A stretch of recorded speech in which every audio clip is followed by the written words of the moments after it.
All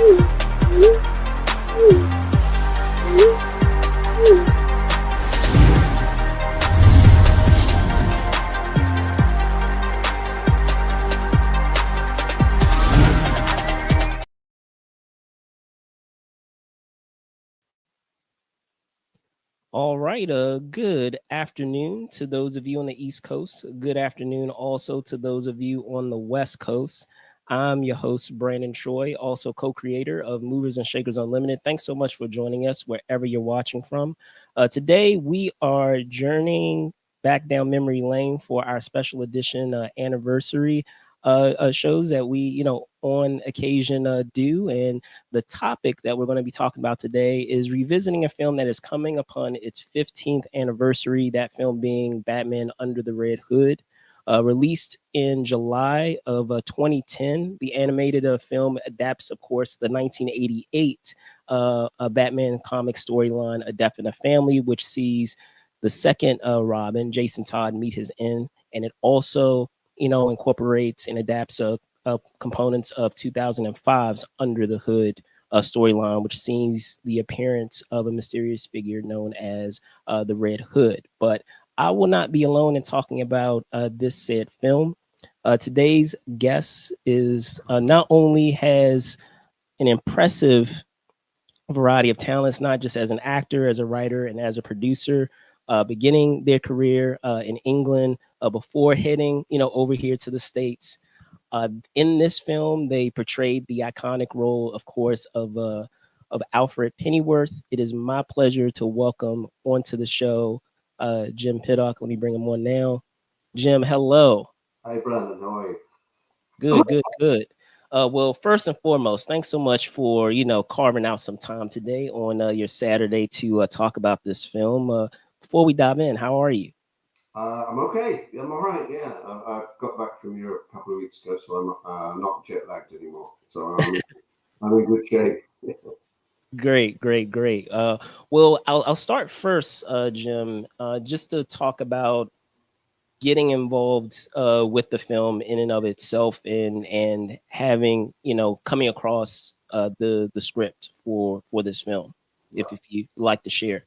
Uh, my memory. I'm going to be a full disclosure here. I Yes. didn't see this film until 3 days ago.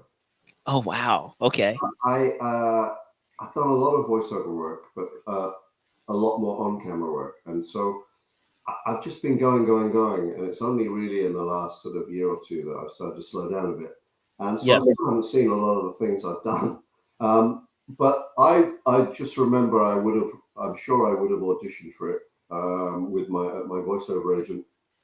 And well, maybe not actually, maybe not, because I think there were people involved I'd worked with before, so maybe they just asked me to play the part. So I wish I could be more clear about the memory on that, but obviously I've actually done a number of different types of Batman things. There was a series with my friend Diedrich Bader that was on for quite a while, and I think I've done 3 different Batmans, but at least. But to play Alfred Pennyworth is obviously it's a little more iconic. Absolutely, and I feel like that's a great segue into my next question. Is Alfred is such a pivotal part of the Batman mythology, and a key character in that world of, whether we're talking about Gotham City, we're talking about Bruce Wayne, we're talking about Batman, and we've had a lot of people step into those role, that specific iconic role. So did any of that shape or impact or influence what you decided to bring to that character, or was it strictly what you, as memory serves, what was on the page?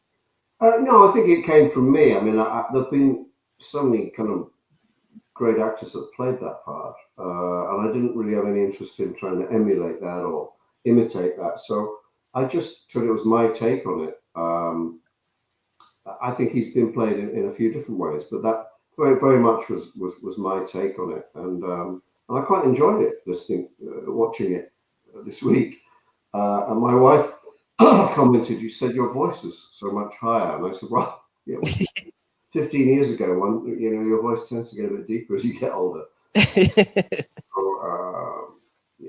So, yeah. So yeah, it was. I enjoyed it. I really enjoyed watching it, and it's kind of. I'd seen stills from it for sure, so I knew what I looked like. But it still is strange to see a character that looks nothing like me in real life and hear your voice. It's almost as weird, but not quite, as when I travel and I see something I've done on television in a foreign country and my character has been dubbed in that language. So you hear somebody speaking in Italian or French or Greek or whatever it is, and it's you, and that is really freaky because you go, well, not only do I not speak that language, or if I do, it sounds nothing like me whatsoever. So that's even more bizarre. Gotcha. And it's just speaking more on that character of Alfred and how the character, how the I guess the story progresses, Yeah.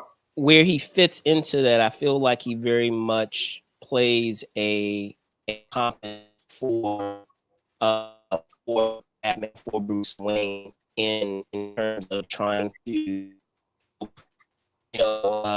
guide him, because if we're talking about Batman throughout this entire film, he feels very, he internalizes a lot, and so we have, it feels like we have that character there to kind of provide a window into perhaps what's going on internally. So were there any thoughts, at least on your end, of that interaction between yourself and that character?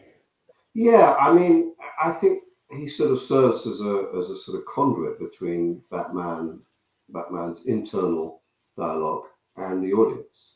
So you're kind of there as a conduit for what's going on, Sure.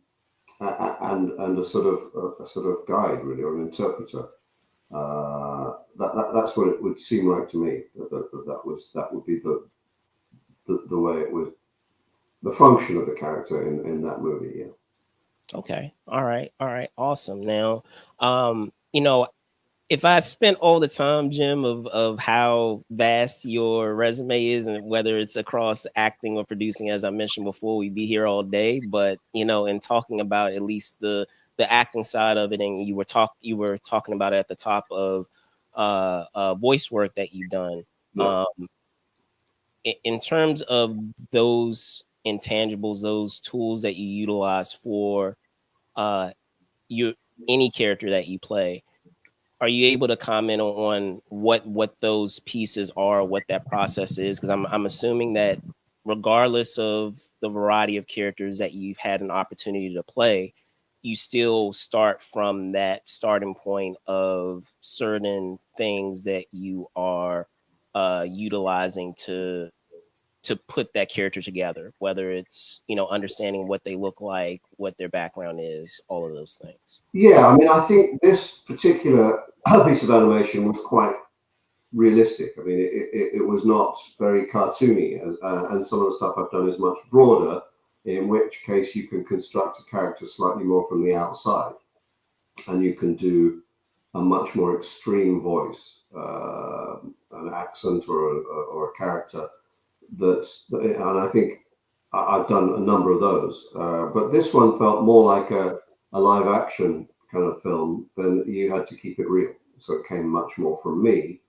So it was more internal. It was internally constructed as opposed to externally kind of crafted. Um, that is the difference there. It was also slightly strange because I don't believe I worked with anybody else on this film and any other actors. I certainly do not have any memory of being in a studio with Bruce Greenwood or anybody else, and all my stuff was pretty much with him. It's possible that my memories let me down, but I don't think I've ever. We were in the same place at the same time, so Got that's kind of weird because often you are there with a group of people or with 3 or 4 people who you're interacting with in a scene. Sure. So my memory of this was that I recorded that on my own, which is a little unusual. Gotcha.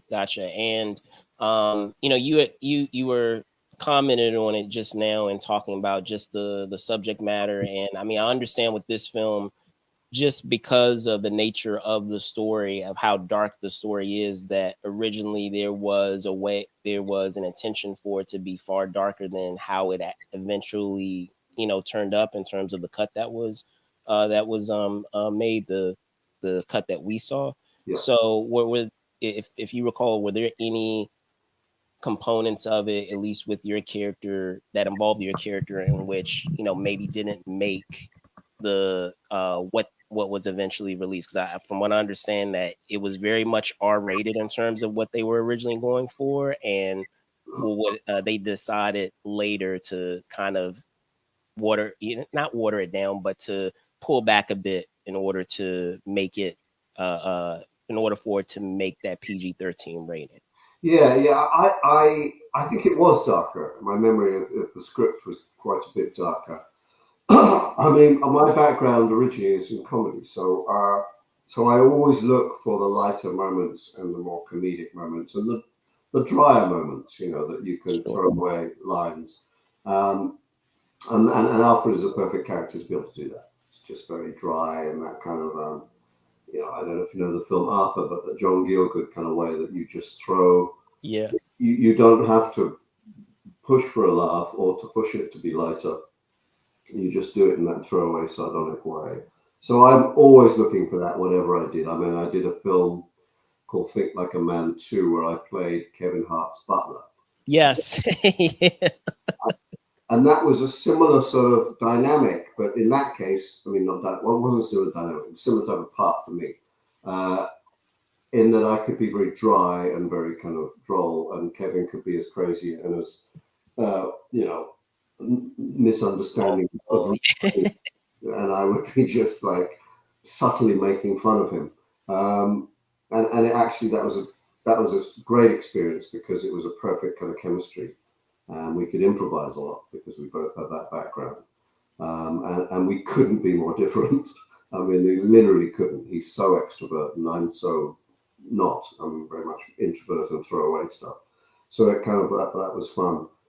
With Bruce, as I say, I don't think I had any chance to do that or develop a sort of chemistry because we weren't in the same place at the same time. Um, so it was a little different. I was working slightly more in isolation.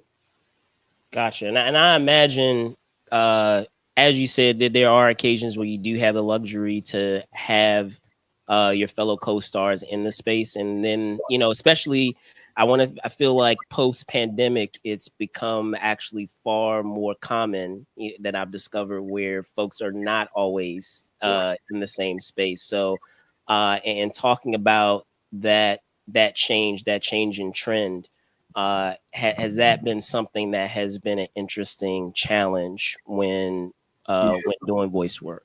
Yeah, it's not interesting isn't the word I would use. It isolating is the word I would use. Okay. It's actually uh, one of the great disappointments, I think, in terms of where the business has gone for me. But even before COVID, we were not a voiceover community anymore. We were very isolated, and people were doing recordings from home, or they were doing them, I mean, you'd still meet in a studio with a group of people, and then when COVID came, you all had to come in separately. That was a really weird time. I actually narrated.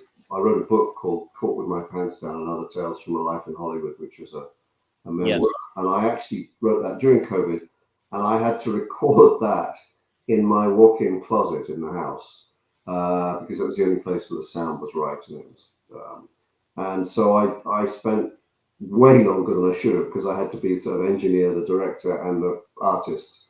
And what should have taken me probably a couple of days took me almost a couple of weeks. But I did finally come out of the closet, and and the book was done. But it is isolating. It's a really interesting point, and one of the reasons why I'm actually probably moving in Los Angeles. I'm probably going to move. Um, because I don't really need to be here anymore, and that community is disappearing. which makes me very sad because I used to see other actors in an audition room or in my voiceover agent. We used to see people 2 or 3 times a week. We'd go in to read for tons of different things, and you'd see big name actors, actors who only did voiceovers, people who were just starting out. It was a really lovely community, and there were probably 75 people I knew that I would see on a semi-regular basis, and that all stopped probably. I'm always underestimating how fast time goes. It's probably almost 10 years ago now. Gotcha. So would you say, by virtue of other other trends that have happened, with the rise of conventions and things like that, that has been more of a social event these days because of how isolating, as you mentioned, voice acting has been? Yeah, it probably is. I've never done that circuit. I don't know why I haven't. I guess I've never made the effort to do it, and no one's ever really asked me. I know they have asked me to do a couple of things for Metal Gear Solid. Yeah, I've done some of those, but those have been remote so far. And each time they've had one, they've got an annual one now in Los Angeles, but I'm generally in Europe in the summer. So it's to fly from France to LA just for that is probably not worth my while.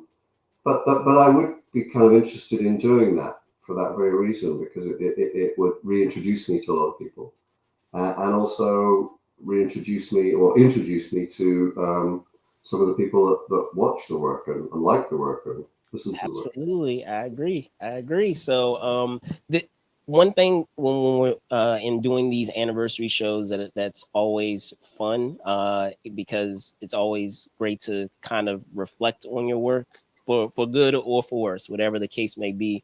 Is Worse in we my have case. we have two parts of it. So one, what you're most proud of when it comes to this work, and then perhaps what you wish you could, if you had a chance to go back, what maybe you might do differently, or if you had an opportunity to do, and you can do it in any order that you like. So Are you talking about this work, the Batman Under the Red Hood, or just generally? yes, yeah, I wouldn't have. I wouldn't really. I don't think, having watched it so recently, I for the first time, I wouldn't. I can't say I'd have done much differently. Um, I might have tried to get persuade them to, put in a few more kind of dry, wry, humorous lines, because I think that would have helped, balance out, the brooding darkness of the Batman stuff. But then, I think they wanted to keep a certain tone, so I don't think that would have been particularly well received if I'd done that at the time. It may have afterwards. But I can honestly say there's very few things I've played in my life that I've gone, oh, I should have done that differently, or that wasn't. I can think of a couple where I went, that was poor. But mostly I've kind of done what I wanted to do, and I don't live with any. I actually don't live with any regrets generally in my life, and I really don't with my work, because I do what I do for a reason. I don't just come in and wing it. Unless I'm doing, well, even improvised films that I've done with Chris Guest, I don't just wing it. I prepare absolutely. all eventualities in my head. So no, I don't. I can't say I would have done anything different. Okay, all right, outstanding. I'm probably perennially good and never excellent. I think you're great, but so with all of that being said, I know you were commenting, on your book earlier. Are you able to, talk, tease, some things that you are actively working on now, or are there NDAs involved that there's some things you can't talk about yet? Yeah, God, I hate NDAs. I really hate it. The arrogance of an NDA. I'm really hoping they become unenforceable legally for everybody. I mean, they're so ridiculous.